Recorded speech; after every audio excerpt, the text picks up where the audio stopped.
네, 여러분 안녕하세요. 2020년 4월 19일 주일 예배를 시작하도록 하겠습니다. 우리 먼저 예수 사랑합니다. 더 원합니다. 라는 찬양 같이 한 후에 그 이후에 설교 말씀 같이 이어가도록 하겠습니다. 우리 같이 먼저 찬양합시다. 예수 사랑합니다. 더 원합니다. 찬양하시겠습니다.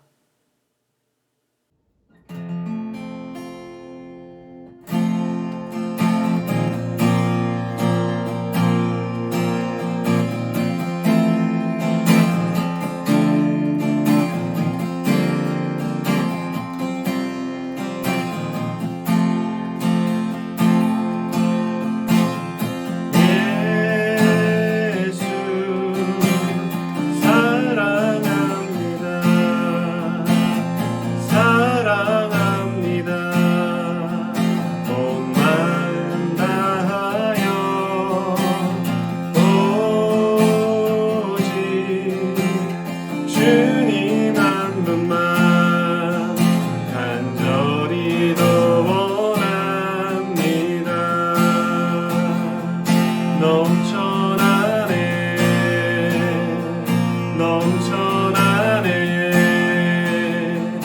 주를 향한 내 속에 갈망이 주님께로 날 이끌어 주소서. 주님을 더 원합니다. 넘쳐나네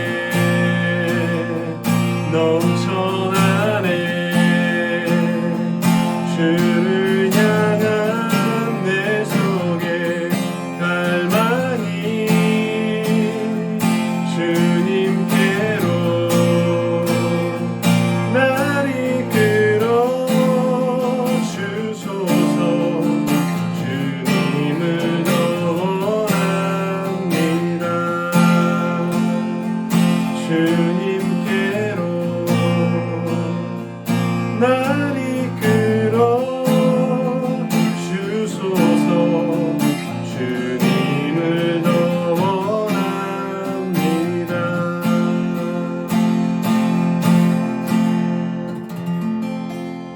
네, 기도하고 말씀 읽고 설교 시작하도록 하겠습니다. 다 같이 기도합시다.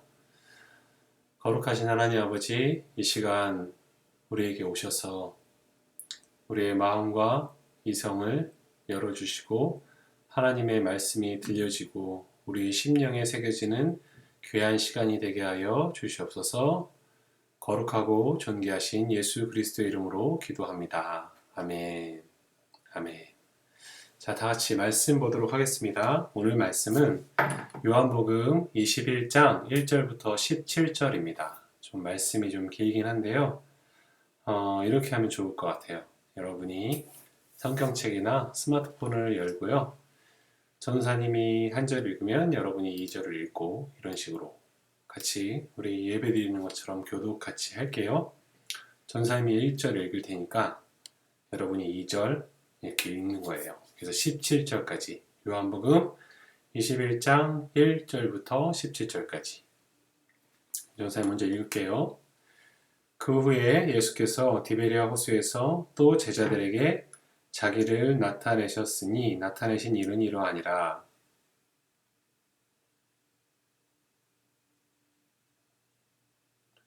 시몬 베드로가 나는 물고기를 잡으러 가노라 하니 그들이 우리도 함께 가겠다 하고 나가서 배에 올랐으나 그날 밤에 아무것도 잡지 못하였더니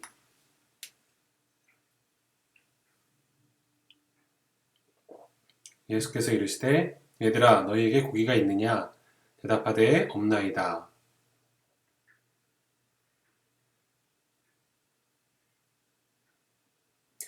예수께서 사랑하시는 그 제자가 베드로에게 이르되 주님이시라 하니 시몬 베드로가 벗고 있다가 주님이라 하는 말을 듣고 겉옷을 두른 후에 바다로 뛰어내리더라.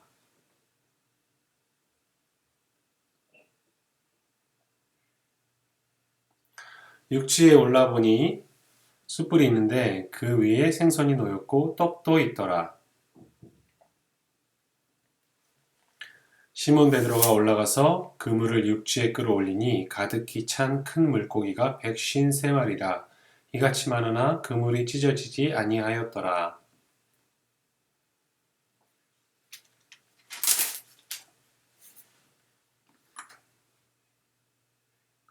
예수께서 가셔서 떡을 가져다가 그들에게 주시고 생선도 그와 같이 하시니라.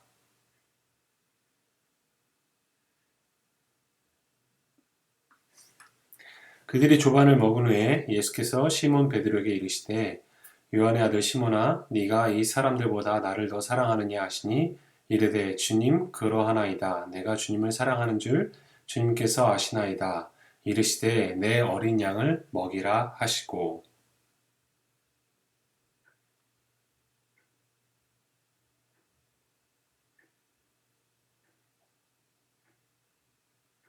세 번째 이르시되 요한의 아들 시몬아 네가 나를 사랑하느냐 하시니 주께서 세 번째 네가 나를 사랑하느냐 하심으로 베드로가 근심하여 이르되 주님 모든 것을 아시오매 내가 주님을 사랑하는 줄을 주님께서 아시나이다.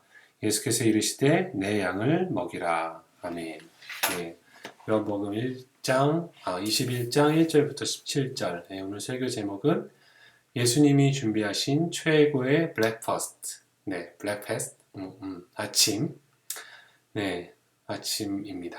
여러분, 한 주를 어떻게 잘 보내셨습니까? 네, 지난 주간은 우리 대한민국에 아주 중요한 일들이 좀 있었죠. 바로 국회의원을 뽑는 선거가 지난 수요일에 있었습니다. 아마 선거법이 개정되어서 우리 고3 학생들 중에 생일이 지난 학생들은 투표권이 있을지도 모르겠어요. 그래서 투표한 학생들이 있을 수도 있겠네요. 아무쪼록 하나님께서 세우시는 정치인들이 나라를 잘 다스리고 그리고 어렵고 힘들고 가난하고 소외된 이웃들을 위해서 이 대한민국을 잘 지도해 나가기를 기도해 봅니다. 더불어 이 코로나 때문에 찾아온 경제적인 어려움도 있는데 우리 학생들이 기도할 때 하나님 이 코로나로 인한 어려움을 이 대한민국 모든 국민이 잘 이겨낼 수 있도록 도와주세요 라고 우리 중보기도도 같이 하면 좋겠습니다. 전도사님 집 주변에는 북서울 꿈의 숲이라는 공원이 있어요. 차로 타고 가면 한 10분, 15분이면 가는데요. 가까운 게 아닌가요? 차로 가면. 네, 아무튼 북서울 꿈의 숲이라는 숲이 있는데 선거가 있었던 수요일 날 전사님이 가족들과 함께 산책을 좀 했어요. 그 공원을. 전사님은 사전투표를 지난주 금요일, 토요일에 했기 때문에 선거 날인 수요일은 작은 여유를 가질 수 있었습니다. 그런데 갔더니 벚꽃들이 땅에 많이 떨어졌더라고요. 그때 선생님 이런 생각을 좀 했습니다. 봄이 온다. 꽃이 핀다. 꽃이 떨어진다. 봄이 가고 있다. 그렇게 하나님께서 세우신 이 자연의 질서와 법칙은 하나도 흐트러짐이 없구나. 따라서 언젠가는 이 코로나도 지나간다. 봄이 언제 왔지 하면서 벚꽃을 보고 감탄을 했는데 시간이 좀 지나자 벚꽃이 우수수 떨어지고 날리는 것이죠. 그렇게 코로나도 이렇게 지나갈 거예요, 여러분. 어렵게 힘들겠지만 우리 학생들 조금만 더 참고 힘차게 이겨내시길 부탁드립니다. 그리고 여러분, 우리 선생님들이 여러분들을 위해서 열심히 기도하고 있는데요. 우리 학생들도 선생님들에게 좀 응원과 격려를 해줬으면 좋겠어요. 문자도 보내고 카톡도 하고 서로 선생님들과 그리고 학생들이 서로를 응원하고 격려하면서 이 어려운 시간을 잘 이겨내기를 바랍니다. 더불어 전사님한테도 좀 시간이 되면 문자와 카톡 안부를 좀 전해주시면 감사하겠습니다. 전사님 전화를 하면 좀 받아주시고요. 네, 우리 지난주 말씀을 한번 복습해 보겠습니다. 지난주일은 부활주일이었죠. 예수님께서 죽음과 사망의 권세를 이기시고 무덤이라는 장소가 끝이 아니라 새로운 시작이라는 것을 선포하셨습니다. 예수님께서 십자가에서 죽음을 당하셨을 때 죽음과 사망의 권세, 이 땅의 권세 잡은 사탄은 속으로 아주 기뻐했을지 몰라요. 잠시 동안, 단 3일 동안 자신들의 승리로 착각을 했을지 모르겠습니다. 그런데 단 3일 만에 죽음과 사망의 권세는 예수님을 소화하지 못하고 토해버립니다. 저는 이 표현을 아주 좋아하는데 죄와 사망의 권세가 예수님을 토해버렸다. 죽음과 사망의 권세에게 여러분 딱 한 종류의 밥과 에너지원이 있다면 그건 바로 죄입니다. 아담이 범죄한 후로 에덴 동산에서 하나님의 말씀에 불순종하고 스스로 신이 되어버린 인간은 태어날 때부터 오직 자신만을 위해 살아가는 죄를 짓습니다. 하나님의 영광을 위해 살아야 하는 존재가 스스로를 위해서만 살아가는 것이 바로 죄의 본질이에요. 인간은 이런 죄의 경향으로부터 벗어날 수가 없습니다. 그게 인간이란 존재가 갖고 있는 아주 치명적인 약점이죠. 그런데 그 단 하나의 치명적인 약점이 인간을 하나의 운명으로 결정해 버립니다. 잘 생각해 보세요, 여러분. 이 세상에서 가장 성공한 사람, 우리가 잘 알고 있는 빌 게이츠나 스티브 잡스라 할지라도 아프리카 땅에서 오늘도 여전히 최소한의 식량과 의식주를 공급하지 못해서 죽어가는 그 사람들이라 할지라도 심지어 우리들도 결국에는 죽음을 맞이하게 되어 있어요. 누구도 예외일 수 없습니다. 그것이 성경이 정한 인간이란 존재가 가진 한계이고 인간이 종국에 도달하게 되는 종착지예요. 그런데 인간을 죽음에 이르게 하는 단 하나의 원인인 죄, 그 죄를 먹고 죽음과 사망의 권세는 세력을 확장해 갑니다. 그런데 예수님께서 죽음과 사망의 권세를 깨뜨리시고 부활하셨다는 것은 예수님께 죄와 사망의 권세가 삼킬 만한 그 어떤 죄도 없었다는 이야기가 되는 것이죠. 그래서 예수님께서 죄와 사망의 권세를 밟고 무덤에서 일어서시는 것입니다. 하나님께서 창조하셨던 첫 번째 아담은 하나님의 말씀에 순종하는 데 실패해요. 그런데 두 번째 아담인 예수님께서 하나님의 뜻을 모두 순종하심으로 십자가에 죽기까지 순종하셔서 그 공로를 값없이 우리에게 주시는 것입니다. 예수님의 부활이 중요한 것이 바로 그런 이유 때문이죠. 지난주 본문은 그렇게 부활하신 예수님의 무덤을 찾아갔던 여인들의 이야기를 담고 있었어요. 막달라 마리아, 야고보의 어머니 마리아, 살로메라는 여인은 예수님의 신체에 향품을 바르기 위해 해가 돋는 이른 아침에 예수님의 무덤을 향해서 가고 있었습니다. 가면서 그 여인들이 걱정을 해요. 우리가 가면 예수님의 무덤을 맡고 있던 그 돌문을 누가 굴려줄까? 우리의 힘으로 옮길 수는 있을까? 당시 유대인들의 장례 문화는 동굴 속에 시체를 넣고 그 동굴의 입구를 큰 돌로 막는 것이 일반적이었습니다. 그런데 여인들의 걱정과 달리 가봤더니 예수님의 시체를 뒀던 그 동굴의 입구가 돌이 이미 굴려져 있는 상태였어요. 여인들은 기쁜 마음을 안고 동굴 안으로 들어갑니다. 그런데 예수님의 시체가 보이지 않아요. 대신 흰 옷을 입은 한 청년이 이렇게 얘기합니다. 예수님께서는 이미 부활하셨고 예수님께서 전에 너에게 얘기하신 것처럼 너희들보다 먼저 갈릴리로 가실 것이다.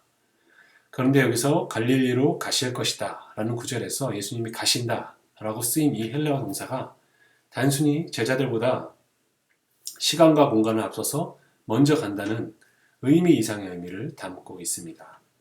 이 헬라어 동사는 군대의 사령관이 군대를 앞서서 명령하며 지도하며 지휘할 때 그리고 또는 목자가 그 양들을 모으고 돌보고 인도할 때 쓰이는 단어예요. 따라서 예수님은 지금 십자가 사건 후에 뿔뿔이 흩어진 자신의 양들을 다시 모으기 위해 그 양들을 돌보기 위해 갈릴리로 가시는 것입니다.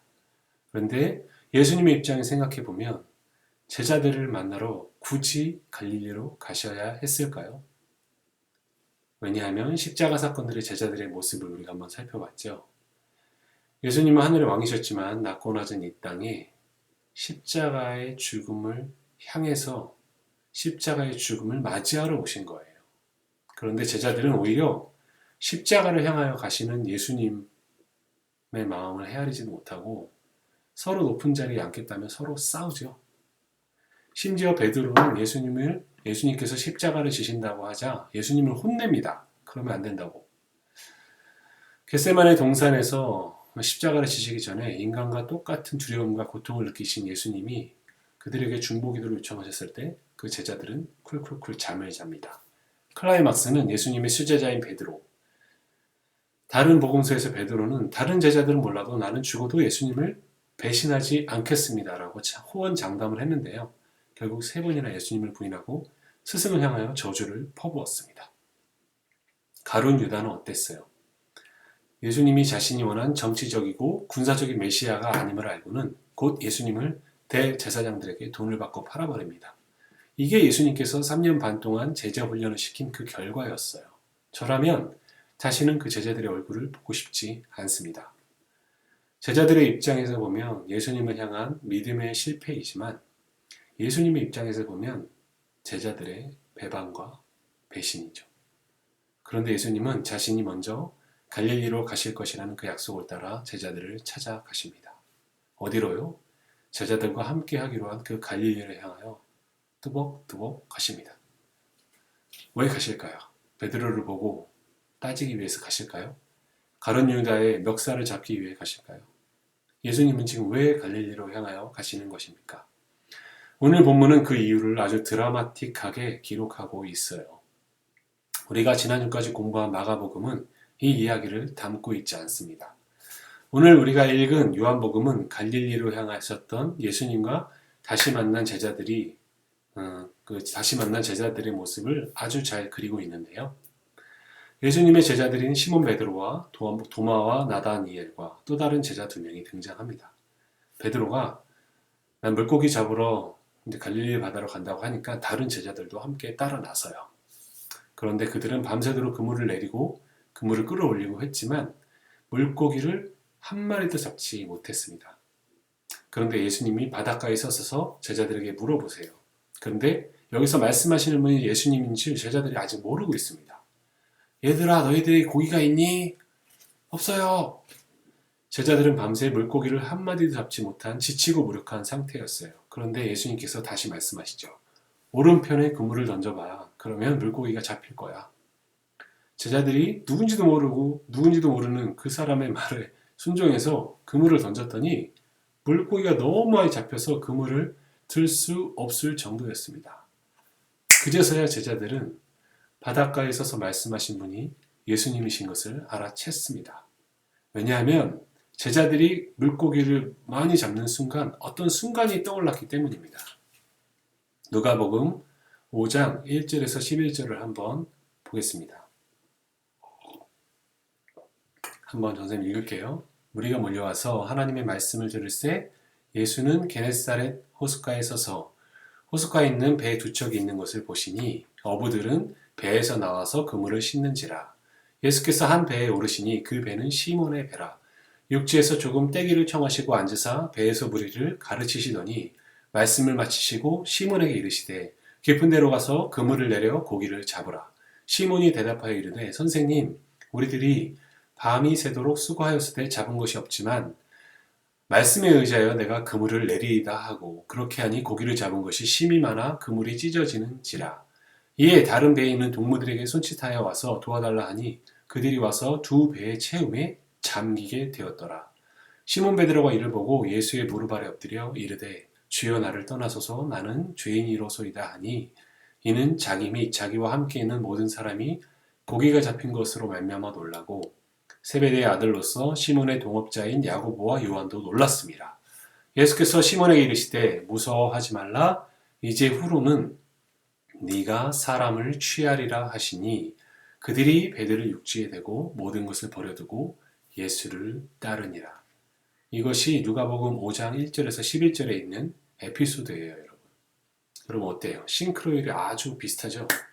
동일한 사건이라 할 정도로 등장인물과 사건이 아주 비슷해요. 누가복음의 이 장면은 예수님께서 갈릴리 어부였던 베드로와 제자들을 사람을 낚는 어부로 부르시는 그 부르심의 장면입니다. 베드로는 예수님이 바로 자신이 기다리던 그 메시아임을 알고 즉각적으로 모든 것을 버려두고 예수님을 따랐다고 5장 11절에 그렇게 기록되어 있어요. 그런데 우리는 여기서 아주 이 비슷한 두 사건을 통해서 예수님께서 부활하신 후 갈릴리를 오신 이유를 알 수가 있어요. 그건 예수님께서 베드로에게 말씀하셨던 이 약속, 내가 너를 사람을 낚는 어부가 되게 하리라, 네가 후로는 사람을 취하리라 라는 이 말씀을 지키기 위해, 이루시기 위해 동일한 장소에 동일한 사건 속으로 예수님께서 오시는 겁니다. 베드로는 그냥 예수님의 제자인 베드로만을 지칭할까요, 여러분? 아닙니다, 여러분. 이 말씀을 읽고 말씀을 나의 것으로 받아들이는 우리들도 모두 베드로예요. 우리가 베드로입니다. 예수님을 따르는. 그래서 예수님은 우리에게 약속하신 내가 너로 사람을 낚는 어부가 되게 하겠다는 약속의 말씀을 우리에게도 동일하게 주시는 겁니다.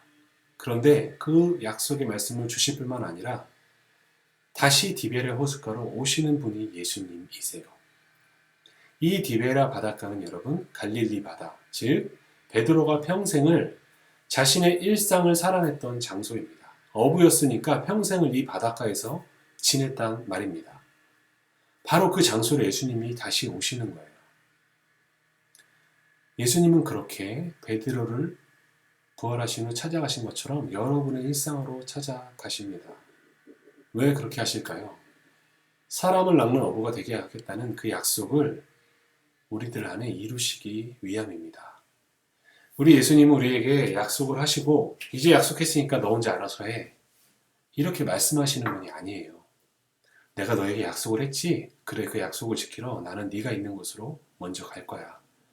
내가 그래서 너보다 먼저 갈릴리로 갈게. 갈릴리에서 만나자. 너의 모든 일상이 숨쉬는 그곳, 너의 모든 땀과 노력과 결실의 열매들이 있는 네가 생활했던 그곳으로 내가 갈게. 예수님은 그렇게 자신이 부르신 우리들을 외면하지 않고 찾아오시는 부활의 주님이십니다. 여러분에게 예수님과 베드로가 제외했던 이 디베랴 바닷가가 있을 거예요. 여러분의 가정일 수도 있고 학교일 수도 있고 학원일 수도 있고 도서관일 수도 있습니다. 그게 어느 곳이든 예수님은 반드시 여러분과의 약속을 지키시려고 찾아오시는 분이십니다. 반드시 그곳에서 여러분의 일상의 그곳에서 여러분을 사람을 낚는 어부로 만들어 내실 거예요. 그게 부활의 주님이 우리를 찾아오시는 이유이기 때문이죠. 다시 만난 베드로와 예수님은 또 다른 에피소드를 우리에게 보여줘요. 예수님은 자신을 3번이나 부인했던 베드로를 위해서 어떤 영화로 생각하면 장치를 사용하시죠. 그 장치가 바로 여러분 21장 9절에 육지에 올라보니 숯불이 있는데 굳이 요한은 이렇게 딱 써요. 이렇게 육지에 올라보니 숯불이 있었다. 예수님은 지금 숯불 앞으로 베드로를 부르고 계세요. 그런데 이 숯불이라는 단어가 여러분 요한복음에서 2번 등장합니다. 2번.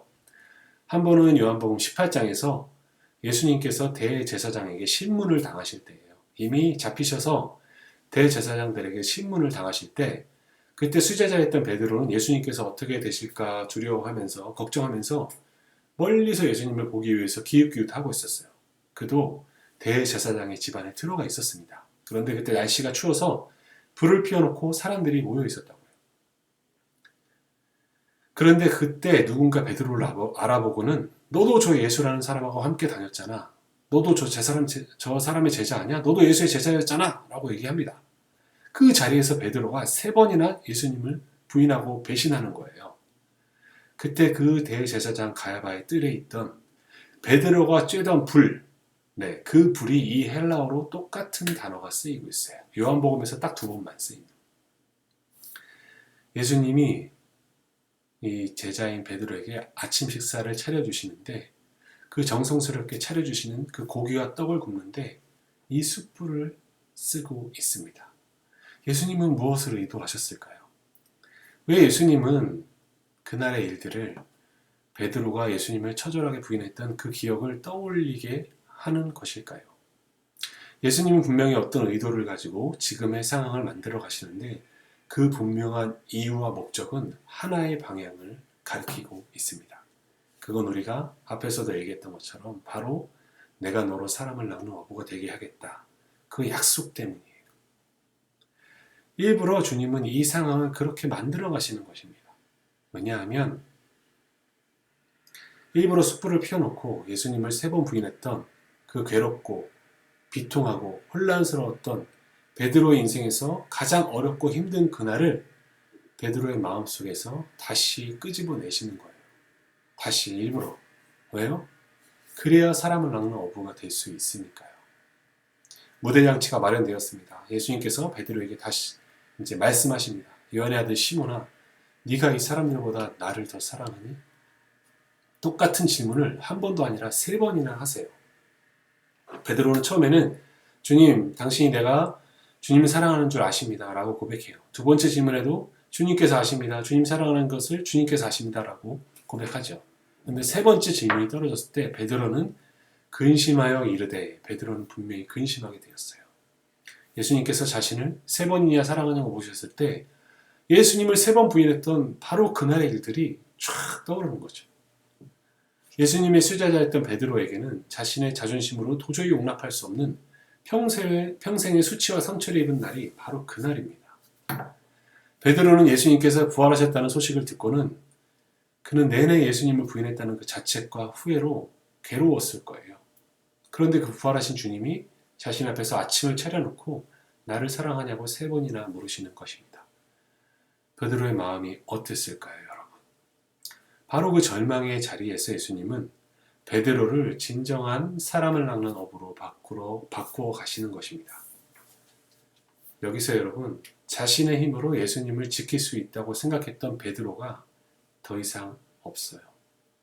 다른 사람은 몰라도 나는 죽어도 예수님을 부인하지 않을 겁니다. 라고 호언장담했던, 의기양양했던 베드로가 더 이상 이 장면에 없어요.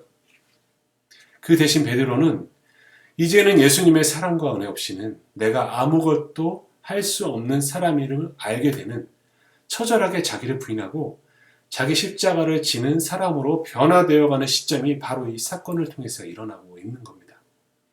그래서 예수님은 그 자리에서 그렇게 식사를 차려놓으시고는 베드로에게 세 번이나 질문을 하시는 거예요. 그 말의 의미는, 베드로야, 네가 두려움 속에서 나를 세 번이나 부인한 것을 나는 잘 알고 있어. 하지만 그것이는 너에게 끝이 아니야. 너는 여전히 나를 사랑하고 있음을 내가 잘 알고 있단다. 그러니 이제 나를 세 번 부인했던 그 상처와 아픔을 이 자리에서 털어버리자. 이제는 내가 너에게 나의 양떼를 돌보도록 너를 사람을 낚는 업으로 세워갈 거야. 예수님은 베드로가 안고 있었던 그 마음속에 깊은 상처와 패배감, 절망감, 후회를 예수님을 향한 사랑과 새로운 사명감으로 바꾸어 주시는 것입니다. 여러분, 오늘도 예수님은 여전히 신앙생활을 하면서도 예수님을 매일 부인하고 있는 우리들을 찾아오세요. 그리고 예수님이 차려주신 그 따뜻한 아침과도 같은 주님의 말씀으로 우리를 먹이십니다. 사랑하는 청소년부 여러분, 부활하신 예수님께서 여러분의 일상으로 지금 여러분을 찾아가십니다. 그 예수님께 여러분의 마음문을 활짝 열고요. 그 주님을 만나는 한 주가 되기를 간절히 축복해요.